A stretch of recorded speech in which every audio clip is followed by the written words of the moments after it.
Така у нас картина.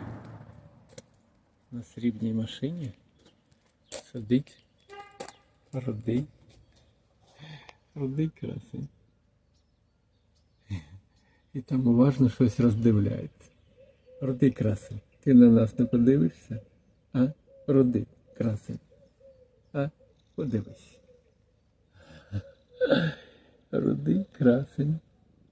Рудий красень. Супер, супер, супер, супер. Так, то таксі там іде, таксі. А ти рудий красень. Подивись ще раз. Га? Хочеш подивитися?